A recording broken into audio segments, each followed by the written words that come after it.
Rahul Mamkootathil MLA നിയമസഭയിൽ എത്തിയിരിക്കുകയാണ്. പ്രതിപക്ഷ നേതാവിന്റെ ഉൾപ്പെടെ അതൃപ്തി തള്ളിക്കൊണ്ട് തന്നെയാണ് അദ്ദേഹത്തിന്റെ ഈ ഒരു തീരുമാനമെന്ന് വേണം കരുതാൻ. എടുത്തു പറയേണ്ട മറ്റൊരു കാര്യം, അദ്ദേഹം സഭയിലേക്ക് എത്തിയത് യൂത്ത് കോൺഗ്രസ് തിരുവനന്തപുരം ജില്ലാ അധ്യക്ഷന്റെ കൂടെയാണ് എന്നുള്ളത് തന്നെയാണ്. KR സാജു തുടരുന്നുണ്ട്. സാജു, നമ്മൾ ഈ കോൺഗ്രസിനകത്തെ ഈ ഇരട്ടത്താപ്പ് സമീപനത്തെക്കുറിച്ച് തന്നെയാണ് പറയുന്നത്. ഇന്നത്തെ ഈ പ്രവൃത്തി, ഇതിന് യൂത്ത് കോൺഗ്രസ് നേതൃത്വം മറുപടി പറയേണ്ടി വരില്ലേ? തീർച്ചയായും യൂത്ത് കോൺഗ്രസ് നേതൃത്വം മറുപടി പറയേണ്ടതുണ്ട്. കാരണം രാഹുൽ മാങ്കൂട്ടത്തിന്റെ കാര്യങ്ങളിൽ ബോധ്യം വന്നതിന്റെ അടിസ്ഥാനത്തിലാണ് നടപടി എന്നായിരുന്നു പ്രതിപക്ഷ നേതാവ് VD സതീശൻ വിശദീകരിച്ചിരുന്നത്. ആ ബോധ്യങ്ങൾ ഇപ്പോഴും യൂത്ത് കോൺഗ്രസിലെ ചില നേതാക്കൾക്ക് ബോധ്യപ്പെട്ടിട്ടില്ലേ എന്നതിന് ഉത്തരം പറയേണ്ടതും യൂത്ത് കോൺഗ്രസ് ആണ്. കാരണം യൂത്ത് കോൺഗ്രസിന്റെ സംസ്ഥാന അധ്യക്ഷ പദവിയിൽ നിന്നും രാഹുൽ മാങ്കൂട്ടത്തെ നേതൃത്വം ഇടപെട്ട് രാജിവെപ്പിച്ചതാണ്. അതുപോലെ തന്നെ പാർട്ടിയുടെ പ്രാഥമിക അംഗത്വത്തിൽ നിന്ന് സസ്പെൻഡ് ചെയ്തു, പാർലമെന്ററി പാർട്ടിയിൽ നിന്നും മാറ്റി നിർത്തി. VD സതീശന്റെ കത്ത് പ്രകാരം പ്രതിപക്ഷ നിരയിൽ ഏറ്റവും അവസാനമായി പ്രത്യേക ബ്ലോക്കായി മാറ്റുകയാണ് ചെയ്തത്. അതായത് കോൺഗ്രസിന്റെ പാർലമെന്ററി പാർട്ടിയുടെ ഭാഗം പോലും അല്ല രാഹുൽ മാങ്കൂട്ടം. ആ രാഹുൽ മാങ്കൂട്ടം നിയമസഭയിലേക്ക് എത്തരുത് എന്ന നിലപാടിലായിരുന്നു പ്രതിപക്ഷ നേതാവ് VD സതീശൻ അടക്കം ഒരു വിഭാഗം ഉണ്ടായിരുന്നത്. ഇത്തരത്തിൽ എത്തിച്ചേർന്നതിൽ കടുത്ത അതൃപ്തിയും VD സതീശനുണ്ട്. അപ്പോഴാണ് രാഹുൽ മാങ്കൂട്ടം നിയമസഭയിലേക്ക് എത്തിയത്. യൂത്ത് കോൺഗ്രസിന്റെ നിലവിലെ ജില്ലാ പ്രസിഡന്റായ നേമം ഷജീറിന് ഒപ്പമായിരുന്നു എന്നത് സ്വാഭാവികമായും പാർട്ടി ഇത്തരം നടപടിയെടുത്ത ഒരാളെ യൂത്ത് കോൺഗ്രസിന്റെ ജില്ലാ നേതൃത്വം എങ്ങനെയാണ് കൂടെ പോയി ആനയിച്ച് സംരക്ഷിക്കുന്നത് എന്ന ചോദ്യം ഉയരുകയാണ്. അതിനുത്തരം യൂത്ത് കോൺഗ്രസിന്റെ സംസ്ഥാന നേതൃത്വം പറയേണ്ടതുണ്ട്. ഇപ്പോഴും രാഹുൽ മാങ്കൂട്ടം അഗ്നിശുദ്ധി വരുത്തി കഴിഞ്ഞു എന്നതാണോ യൂത്ത് കോൺഗ്രസിന്റെ നിലപാട് എന്നുകൂടിയാണ് വിശദീകരിക്കേണ്ടത്. യൂത്ത് കോൺഗ്രസിന്റെ സംസ്ഥാന അധ്യക്ഷൻ മാത്രമാണ് ഇല്ലാതായിരിക്കുന്നത്.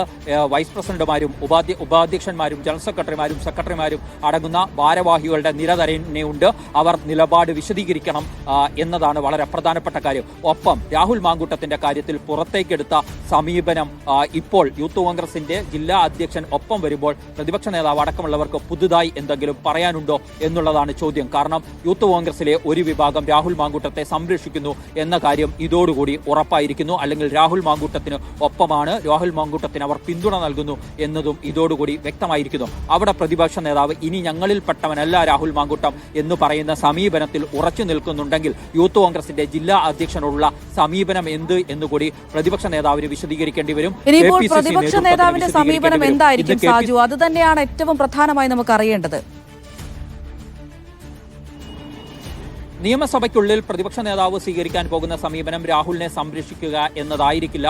രാഹുൽ മാങ്കൂട്ടത്തുമായി ബന്ധപ്പെട്ട ആക്ഷേപങ്ങൾ ഉയർന്നു വന്നാൽ പ്രതിരോധിക്കുക എന്നതിലേക്ക് പോകില്ല.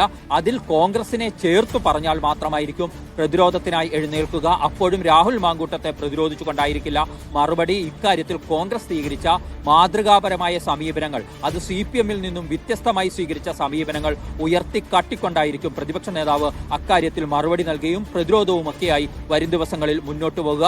രാഹുൽ മാങ്കൂട്ടത്തെ ചേർത്ത് നിർത്തുക എന്ന ഒരു സമീപനം VD സതീശൻ ഇതുവരെ സ്വീകരിച്ച രീതി വെച്ച് നോക്കിയാൽ ഒരു കാരണവശാലും സ്വീകരിക്കാൻ പോകുന്നില്ല.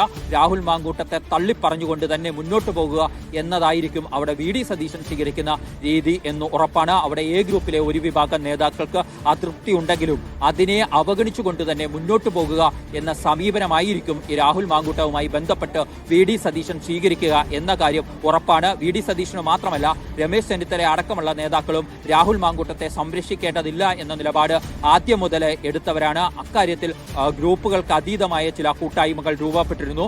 പ്രത്യേകിച്ച് A ഗ്രൂപ്പിലെ മുതിർന്ന നേതാക്കളായ MM ഹസനെ പോലുള്ളവർ രാഹുൽ മാങ്കൂട്ടത്തെ പിന്തുണച്ചില്ല. രാഹുലിനെതിരെ നടപടിയാകാം എന്നായിരുന്നു അന്നവർ പാർട്ടി നേതൃത്വത്തെ അറിയിച്ചത്. ഇപ്പോഴും അവരൊക്കെ ആ സമീപനത്തിൽ തുടരുകയും ചെയ്യുന്നുണ്ട്. പക്ഷേ രാഹുൽ മാങ്കൂട്ടത്തിന് MLA എന്ന നിലയിൽ നിയമസഭയിൽ വരാനുള്ള അവകാശമുണ്ട് എന്നത് കോൺഗ്രസും അംഗീകരിക്കും. കാരണം ഒരു MLA തടയാൻ ആർക്കും കഴിയില്ല എന്നുള്ളത് വസ്തുതയാണ്. ആ നിയമസഭാ സമ്മേളനത്തിൽ പങ്കെടുക്കണമോ വേണ്ടയോ എന്ന് തീരുമാനിക്കാൻ അദ്ദേഹത്തിന് കഴിയും എന്നുള്ളതാണ് വസ്തുത. ഇന്നലെ തന്നെ നമ്മൾ സ്പീക്കറോട് ഇതുമായി ചോദ്യങ്ങൾ ഉന്നയിച്ചിരുന്നു. അപ്പോൾ സ്പീക്കർ വിശദീകരിച്ചത് പാലക്കാട് MLA എന്ന നിലയ്ക്ക് രാഹുൽ മാങ്കൂട്ടത്തിന് നിയമസഭാ സമ്മേളനത്തിൽ പങ്കെടുക്കാം. അങ്ങനെ പങ്കെടുക്കുമ്പോൾ അതിനെ തടയാൻ ആർക്കും കഴിയില്ല എന്നുള്ളത് നേരത്തെയും കോൺഗ്രസ് എടുത്ത സമീപനമാണ്. പക്ഷേ പാർട്ടിയുടെ ഈ എതിർപ്പിനെ, VD സതീശന്റെ പ്രതിപക്ഷ നേതാവിന്റെ ഈ എതിർപ്പിനെ, കടുത്ത അതൃപ്തിയൊക്കെ അവഗണിച്ചുകൊണ്ടാണ് രാഹുൽ മാങ്കൂട്ടം ഇന്ന് നിയമസഭയിലേക്ക് എത്തിച്ചേർന്നിരിക്കുന്നത്. സ്വാഭാവികമായും അക്കാര്യത്തിൽ ഇനി എന്ത് നടപടിയിലേക്ക് കാര്യങ്ങൾ പാർട്ടി കൊണ്ടുപോകും എന്ന് കാത്തിരുന്ന് കാണേണ്ടതാണ്. ഇന്ന് നിയമസഭയിൽ വന്ന് എന്ന് വരുത്തുകയും പിന്നീടുള്ള ദിവസങ്ങളിൽ, കലുഷിതമായ ദിവസങ്ങളിൽ നിയമസഭയിലേക്ക് എത്താതിരിക്കാനുള്ള സമീപനമാണോ രാഹുൽ മാങ്കൂട്ടം സ്വീകരിക്കുക എന്നതടക്കമുള്ള നിരവധി ചോദ്യങ്ങൾ ഇപ്പോഴും ഈ ഘട്ടത്തിലും ഉണ്ട്. അതിനൊക്കെ ഉത്തരം പറയേണ്ടത് രാഹുൽ തന്നെയാണ്. പ്രത്യേകിച്ച് രാഹുലിനെതിരെ ഉയർന്നു വന്ന ഒരു പറ്റം ആരോപണങ്ങളിൽ ചിലതിനു മാത്രമാണ് രാഹുൽ ഇതുവരെ മറുപടി പറഞ്ഞിട്ടുള്ളത്. രാഹുൽ ഇതുവരെയും തനിക്കെതിരെ ഉയർന്നു വന്ന ഏറ്റവും ഗുരുതരമായ ആരോപണങ്ങൾക്ക് പോലും മറുപടി പറയാതെ ഇന്നലെ വരെയും വീട്ടിൽ അടച്ചുപൂട്ടിയിരിക്കുക എന്ന സമീപനമാണ് സ്വീകരിച്ചത്. ആ രാഹുൽ മാങ്കൂട്ടമാണ് ഇന്ന് നിയമസഭയിലേക്ക് പ്രതിപക്ഷ നേതാവിന്റെ എതിർപ്പിനെ അവഗണിച്ചുകൊണ്ട് എത്തിയിരിക്കുന്നത് എന്നതാണ് സവിശേഷമായ കാര്യം. അമൃത.